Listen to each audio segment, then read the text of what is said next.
bago naman tayo sabay-sabay na mamangha sa kanilang enchanting voice, ay makakakwentuhan muna natin ang grupong Timeless or grupong tribute na binubuo ng 5 miyembro na sina Sweet Samaniego, Butchana, Terence Guillermo, O'Neil Torres, Nazar Salcedo at Margarita Rojo. Good morning and welcome po sa Rise and Shine Pilipinas. Good morning. Good morning. Good Mga morning. prominente to sa Kaya- musical theater. Kaya, no? ang kanina narinig ko, ang gagaling nila eh. Anyway, yung nag-practice sila kanina. Oo. Anyway, so ang grupo nyo ay tribo. So, paano kayo nag-come up with this kind of name of your group? Actually, meron ng original tribu, Okay. which is Tribong Pinoy, during the early 80s. And it was the late Danny Dolor na nag-manage before that.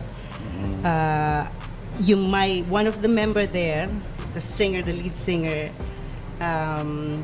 my professor from the Conservatory of Music, ni Professor Gloria Coronel. And then when nandun na ako sa college, syempre as 10 years ago, 15 years ago, Okay. kinukuha na niya akong, kasi soprano, ni-train niya. Okay. So, wala na kasi ibang mga member, di ba, nasa States na, Okay. and retire na.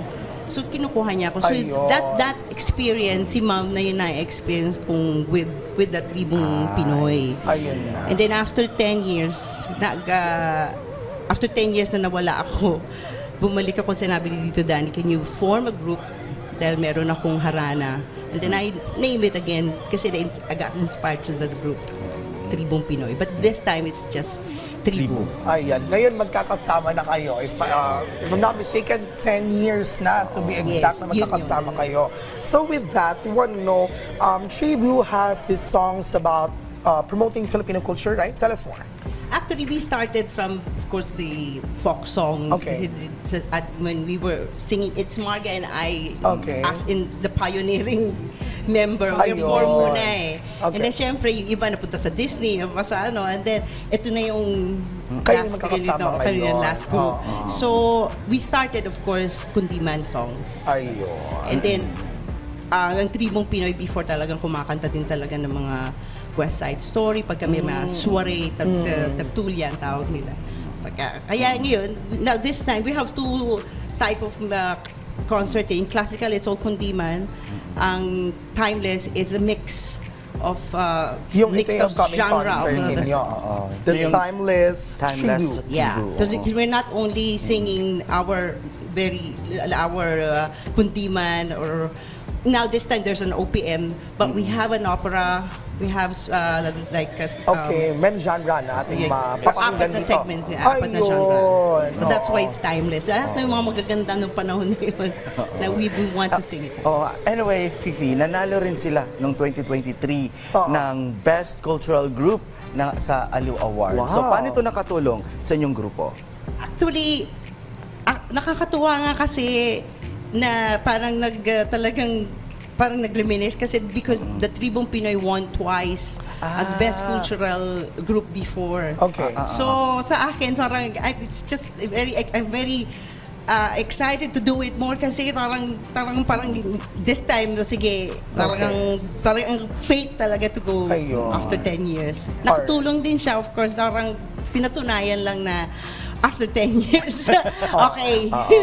Certified May kayong power tribo. pa rin. Oo. Kasama natin siyempre ang iba pa mga miyembro ng Tribu. Anong pakiramdam na kayo po ay bahagi ng grupong ito, not only promoting Filipino culture, pero para siyempre mas ma-entertain pang maraming mga Pilipino pagdating sa iba't ibang klase ng awitin. Go ahead, sir. Okay, masayang maging parte ng grupo nito kasi hindi lang kami magkakaibigan kundi mga musikero na pag nag-ensayo kami, ang daming kwentuhan, ang daming kainan. Salamat sa aming salamat sa aming producer. Saka kanina balikan natin yung Aliw. It's important to note that nauna kaming na-nominate sa Aliw, pero mas nauna kaming nagkaroon ng award sa Leaf Awards. Ayun. So may Live Spanish entertainment, yes. Awards. Wow. Yes. Congratulations. Congratulations for Award-winning group, no? Pero you might want to promote the Timeless Tribute, which will be happening when and where?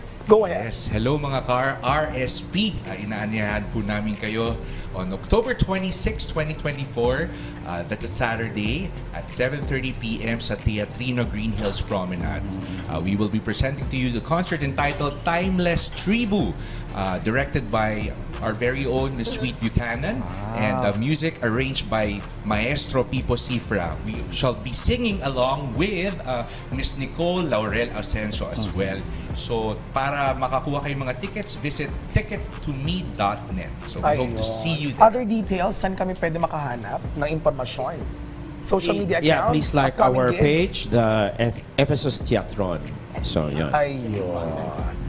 Anything to add, Miss Rocco, para syempre maraming manood dito sa inyong upcoming concert?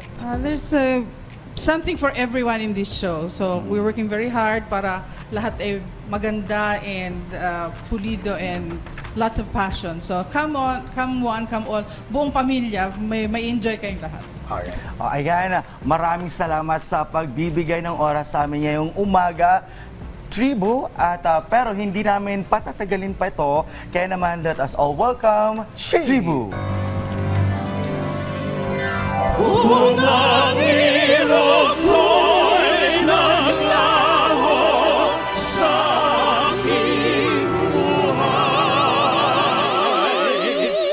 ikaw bulaklak ang siyang naging dahilan.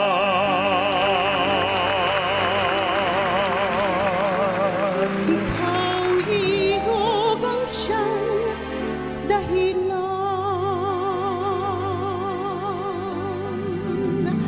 Dahil sa isang bulaklak, ang puso ko'y nasadlak. Tuwi na ang lungkot at ang galak, ang luha ay pumapatak.